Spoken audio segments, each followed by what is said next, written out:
Good morning mga kalaro. Ito na naman tayo. Narito na naman tayo para maglaro tayo sa ating kusina. Lalo na ito ang ating paglalaroan ngayong umaga ay excuse me. Mayroon akong liyempo ritong niwa-hiwa na. Ito yung liyempo. Gagawin natin sinigang na baboy kasi tag-ulan ngayon, masarap humigop ng sabaw. At paparisa naman natin ang matambakang prito. Ayan. Kinagalian na natin itong mga Pilipino na tayo pag kumain, lalo na pag may sabaw, may partner na prito. Ito matambakan ito sariwa-sariwa. Nilagyan ko na siya ng asin. Asin lang nilagay ko. Normal lang. Ayan. Doon sa amin sa Bicol, ginataawan ito. Natuloy, ginataawan. Ngayon ating sinigang na part ng baboy, masarap itong may buto-buto na ganito, liyempo, kasamang ribs. Ayan. Kaya masarap na pansigang sa baboy, yung parting ribs. Isa may kasama pang buto yan eh. Ito may mga, pero manipis na kinuha kung may kasamang buto. At taba, yan ang masarap na pangsigang sa baboy. At lalagyan mo naman ng gulay, may gulay tayong itong nakapreparitong gulay ay kangkong, sitaw, okra, gabi. Sa akin pag ako nagsisigang, importante yung gabi. Kamatis, sibuyas. Ayan. Itong gabi, pag magarbo ito, madudurog sa sabaw. Masarap pag nadurog sa sabaw. Masarap ang lasa ng sinigang. Lalo na pag malambot na ang baboy mo. Ayan. Malambot na yung kaninang baboy, tapos ito namang gabi ay nadudurog na. Masarap ang lasa. Aasiman mo itong pang-asim na sinigang na may gabi. Ayan. Masarap ang higop mo ng sabaw pag ang pagkakatimpla mo ay tamang-tama lang ang asim.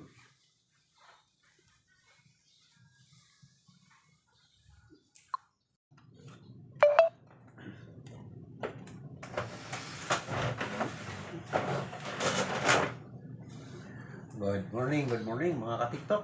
Ito. Narito na naman tayo para tayo magluto. Ating pananghalian ngayon. Ito mayroon akong ginayat na liyempo. Parting may ribs. Masarap yung pansigang. At lalagyan natin ng lahok na gulay. Ang lahok natin ay medyo tipid lang sa gulay. Hindi kompleto ito. Sitaw, okra, kangkong, gabi, kamatis, sibuyas. 6 na klase lang ito.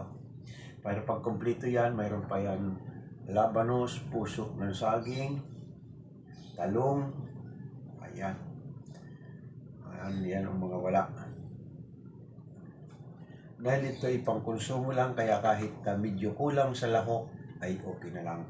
Diba? Pag tayo nagluluto, pang sarili natin, iniisip natin yung budget, yung maabot ng budget. Pero ang importante dyan, dahil sinigang, siyempre importante ay pang-asim. Ayan. Mayroon tayong pang-asim na sinigang na may gabi. Kahit wala yung kangkong, sitaw,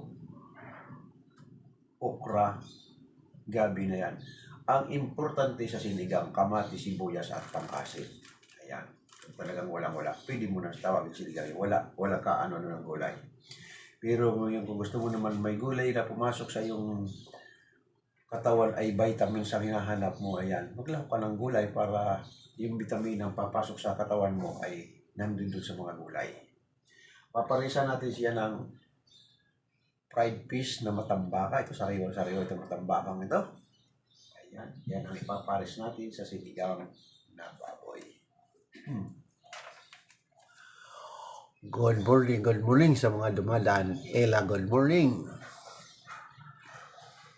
Ayan. Ngayon sa mga ating mga manonood, yung mga mahilig mag-request dyan, basta panoorin nyo ako. Gagawin natin, basta kaya natin ay lalo na pang mga pang-short order. Kasi hindi ako pwedeng magluto ng maramihan dahil 2 lang kami ngayon dito sa bahay. Kaya ang ginagawa katulad nito, ginawa ko na ito ay yung beef good for 7 person. Baka hanggang bukas may matira nito, dalawa lang kami kakain. Kaya ako mahilig lang sa gulay, pero ito hindi masyado. Sa isda, 6 person, dalawa lang kami. Kaya ang luto ko ito baka hanggang hapunan na ito. Maliban lang kung may dumating na bisita, ayan. Pero yung karamihan talaga niluluto ko ako ay pang short order lang kasi dalawa nga lang kami dahil pang konsumo ito. Hindi tayo pwedeng gumawa ng mga kalderita, apritada. Pwede, alam natin yan. Kaya lang, ang inaisip ko, sino ang kakain? Apritada kaunti, kalderita kaunti. Hindi siguro pwedeng magluto. Ang minimum siguro niya, mga 4 person. Pag 3 person, katiting-katiting lang yun. Pwede rin, ilang kaunti-kaunti. Ganon din kompleto Ricardo's. Pero, kumbaga sa mas madali dahil pang 2 tao lang, mas madali. Puro short order na lang iluluto. Ayan, maraming short order naman magagandang pagkain. Madalas ang lalabas ay katulad ng mga steak. Ayan, pwede natin yan gawin. Stir fried, lalo na sa chicken. Madalas ay fried chicken. Mga iba-ibang flavor lang. Ngayon, tulad ng mga nagre-request nung araw, pag may nag-request sa akin, kinukuha ko naman ang pangalan. Tapos, kaya lang minsan din nila ako pinapanood. Gusto ko pag ako yung nag-request, panoorin niyo ako. Good morning sa mga lahat na dumadaan.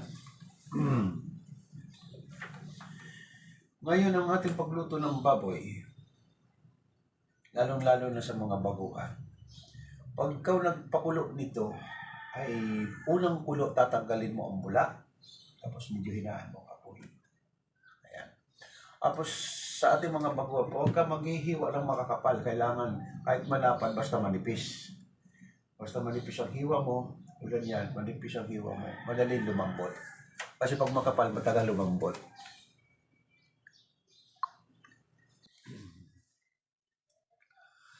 Hello. Malasi at meron ka ng ibang mahal, ngunit patuloy ang aking pag-ibig. Accept the match, Mang. Basta Sabi sa'yo, Ethan. Guys, tap the screen guys and share people. Thank you. Uy, thank you. Atay mo timonita. May times to. Thank you. Thank you sa time to. Thank you, Jackie. Thank you, Miss Jackie.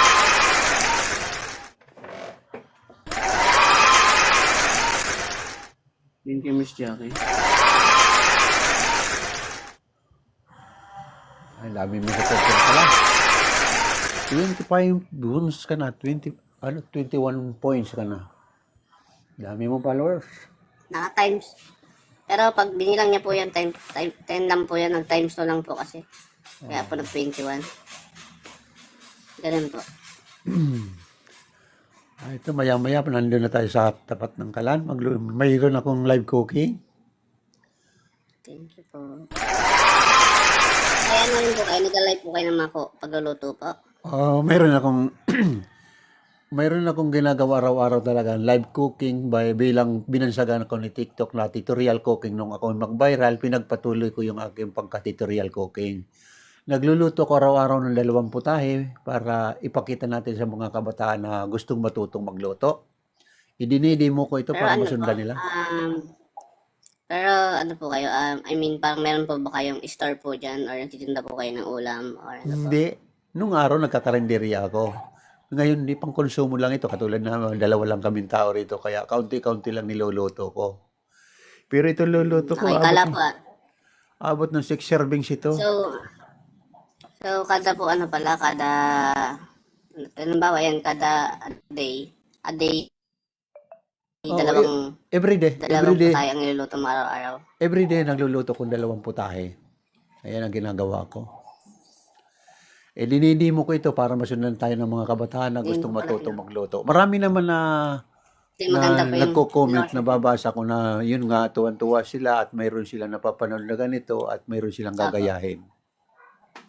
May Well, nakikita naman ko ano po eh, nagko-comment. sa ngayon po kasi, di ba, ang dami po ngayon nagaganyan po, di ba, sa TikTok ngayon. Oo, I marami. mean, nag-share rin po sila kung paano sila. Marami, Pero depende po kayo, marami kami meron mga po kusinero kasi, nagpapakita talaga kanya-kanyang ano. Ay ako tsaka lang ano ay, po, iba-iba po ang estilo sa pagluluto ng iba-iba. iba-ibang putahe, di ba po? May ibang iba-iba. Kanya-kanyang estilo po. Ang sa akin kasi pinapanood ko sa medyo iilan-ilan lang yung nagdidemo. Kaya sa akin, nagdidemo ko, pinapakikita ko sa mga kabataan kung paano step by step para masundan nila. Good morning Ako to maganda po rin, yung idea. Coronel Biri. Ano ba? Coronel Biri. Good morning to. Sa mga dumadaan, ay good morning sa lahat ng mga dumadaan. Ito, magluluto tayo, maya-mayang kaunti. Nasa tapat na tayo ng kalan. Ano po niya ngayon? Lulutuin niya po ngayon. Magluluto tayo ng sinigang na baboy, yung liempo, yung ang part ng ribs. Tapos, ang kapartner niya ay matambakang prito. Alam mo naman tayo mga Pilipino, pag may sabaw, may prito. Grabe. Ano po kayo? Ano po province niyo po? Bicol Province ako. po ba kayo? Bicol ako. Ikaw? Ay, Bicol? Laking Maynila po ako. Pero may mga nag-aaral ako ng konting-konting Bicol word. Kasi karamihan ng mga kasama ko dito dati magtrabaho is mga taga Walangge, Pulanggi. Albay. Isa ngayon, nasaan ka ngayon? Andito po ako ngayon sa Pasay po. Anong lugar? Pasay. Pasay. Las Piñas lang na ito. Dito ko sa Las Piñas. Sa Las Piñas po talaga kayo nakatira. Pero ang province ninyo po is Bicol. Malaking Bicol ako, pero dito ako nakabili ng bahay sa Las Piñas. Good morning Taga sa to Inca po Las sa Bicol. Karamuang Camarines Sur. Yung lugar na maraming beach Camarines Sur. ngayon. Oh, yan ang sumisikat ngayon.